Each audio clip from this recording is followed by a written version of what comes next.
তেল পটল, এখানে তেল পটল করার জন্য এই যে নিয়ে নিই সব পটল, একদম কচি সব পটল কেটে, সবাই নতুন এখন পটল উঠেছে সবাই তো জানো, একদম দেখো কচি পটল কেটে নিচ্ছি। আর তার জন্য নিয়ে নিচ্ছি এখানে আছে জিরে, আদা, ধনে, কাঁচা লঙ্কা, টমেটোর পেস্ট এখানে আছে, এখানে আছে পোস্ত বাটা, রেড চিলি পাউডার, আর এখানে আছে টক দই, আর এখানে নিয়ে নিয়েছি গোটা গরম মশলা, একটা শুকনো লঙ্কা, হলুদ, নুন। এবার আমি কড়াইতে তেল দেব। আর এই পটলগুলি আমি নুন আর চিনি মেখে রেখেছিলাম। দেখুন পটলগুলি আমার এইভাবে সব ভাজা হয়ে গেছে।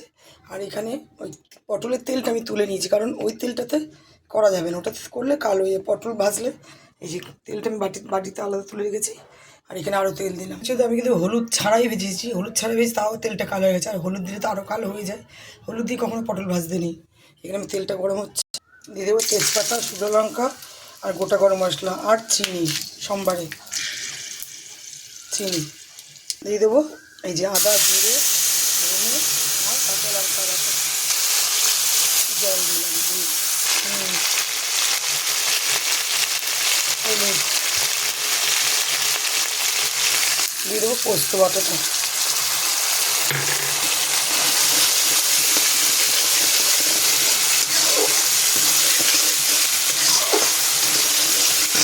দিয়ে দেবো, টক দই দিয়ে দেবো, রেড চিলি পাউডার, যেহেতু আমি কাঁচা লঙ্কা দিয়েছি বাটা, এই রেড চিলি পাউডার কালার আনার জন্য।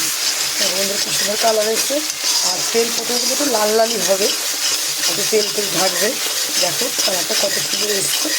আর সোমবারে কিন্তু অন্য কিছু জিরে টিরে দেওয়া যাবে না, এটা চিনি, তেজপাতা, শুকনো লঙ্কা, গোটা গরম মশলা, যেহেতু সম্পূর্ণ নিরামিষ তেল পটল, কোনো পেঁয়াজ বা রসুনের কোনো কিছুই চলবে না, আমি এটা সম্পূর্ণ নিরামিষভাবে করছি। দিয়ে দেবো ভেজে একটা পটলগুলি,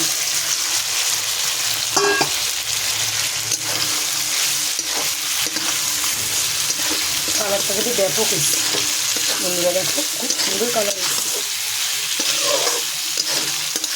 এবার আমি এখানে কষা দিয়ে দেবো গরম জল, এখানে আমি সম্পূর্ণ গরম জল ব্যবহার করছি, দেখো সম্পূর্ণ গরম জল।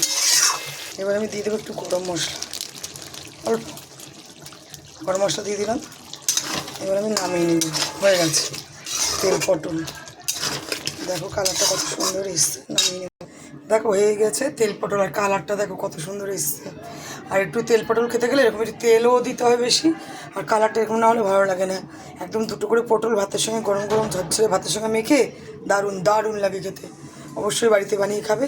দেখো ভিডিওটা কেমন লাগলো, ভিডিওটা ভালো লাগলে লাইক করবে, কমেন্ট করবে, শেয়ার করবে, আর এইভাবে বানিয়ে খাবে। চলো টাটা।